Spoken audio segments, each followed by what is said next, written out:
விவகாரத்தில் நாம் எல்லாரும் சேர்ந்து தான் தீர்மானம் போட்டோம். அதை நேர்முக கடிதமாக மாண்புமிகு பிரதமர் அவர்களுக்கும் அனுப்பி வச்சிருக்கிறோம்.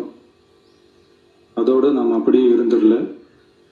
ராஜ்யசபாவில் ஒன்றிய ஜல் சக்தி துறை இணை அமைச்சர் மேகதாது அணை பற்றி முழு விவரங்களை குறிப்பிடலன்னு தெரிஞ்சதும் காவிரி நடுவர் மன்றத்தின் இறுதி தீர்ப்பு மற்றும் மாண்புமிகு சுப்ரீம் கோர்ட் தீர்ப்பு சம்பந்தமான விதிகள் மற்றும் பத்திகளை கோட் பண்ணி மேகதாது திட்டத்துக்கு எந்த விதமான சட்டபூர்வமான அனுமதியோ நிர்வாக அனுமதியோ வழங்கக்கூடாதுன்னு மாண்புமிகு பிரதமர் அவர்களுக்கு அடுத்த நாளே நேர்முக கடிதம் எழுதினோம். காவிரி நதிநீர் பங்கீட்டிலையும் சரி, மேகதாது அணை கட்டுற முயற்சிகளை தடுக்கிறதுலையும் சரி, தமிழ்நாட்டோட உரிமையை நம் அரசு கொஞ்சம் கூட விட்டு தரவே தராது. அதுதான் நம்மளோட நிலைப்பாடும்.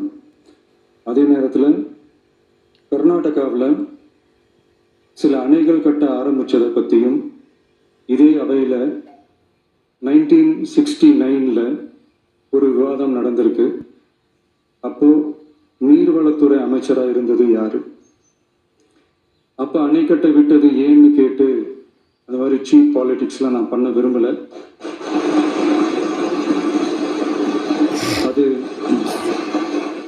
அது நம்ம நோக்கமும் இல்லை. ஏன்னா காவிரி விவகாரத்தை ரொம்ப கவனமாக கையாளணும்.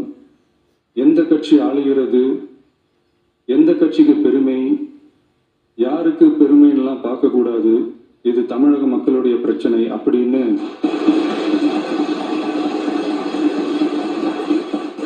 அப்ப இருந்த எதிர்கட்சி தலைவர் திரு கருத்திருமன் அவர்கள் சொன்னதை இந்த சபையில் சொல்ல விரும்புகிறேன். காவிரி பிரச்சனையில சம்பந்தப்பட்ட 2 மாநிலங்களும் ஒன்றிய அரசும் உட்கார்ந்து முடிவெடுக்கணும்னு 1969 இந்த சபையில பேசியிருக்கிறாங்க.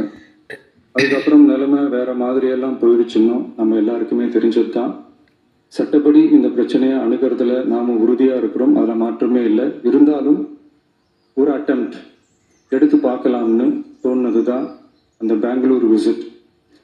அப்படி ஒரு விசிட் பற்றி ஃபஸ்ட்டு யோசித்து கேட்டதும் நான் தான். நாம் பெங்களூர் போக நினச்சதை பற்றி பல ஒப்பீனியன்ஸ் வந்துச்சு. நாம் போக நினச்சதுக்கு காரணம், ஒருவேளை இந்த பிரச்சனை தீர்க்கறதுக்கான ஒரு பாசிட்டிவ் சைன் கிடைச்சா நல்லா இருக்குமேன்னு ஒரு எண்ணத்தில் தான்.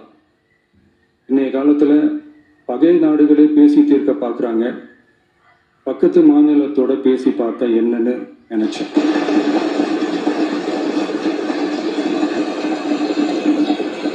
அதனால தான் அப்படி ஒரு அட்டெம்ப்ட் எடுக்க நான் ட்ரை பண்ணோம்.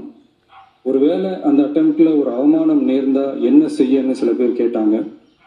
அப்படி நடந்தால் தமிழ்நாட்டு மக்களுக்காக அதையும் தாங்க தயாராக தான் இருக்கேன்.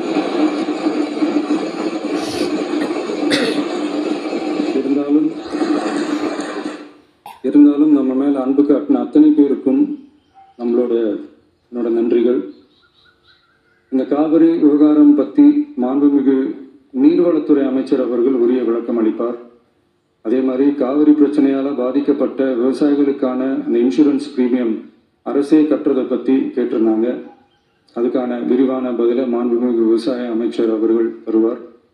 அப்புறம் அந்த குறுவை சாகுபடிக்கு அந்த நிவாரண தொகுப்பு பற்றி எதிர்கட்சியிலேருந்து கேட்டிருந்தாங்க. அந்த குறுவை சாகுபடிக்கு அந்த நிவாரணம் ஏற்கனவே கொடுத்தாச்சு, வழங்கியாச்சு. இது அரசியலே நாங்கள் தான் அப்படின்னு சொல்லிக்கிறவங்களுக்கு இது எப்படி தெரியாமல் போச்சுன்னு எனக்கு தெரியல.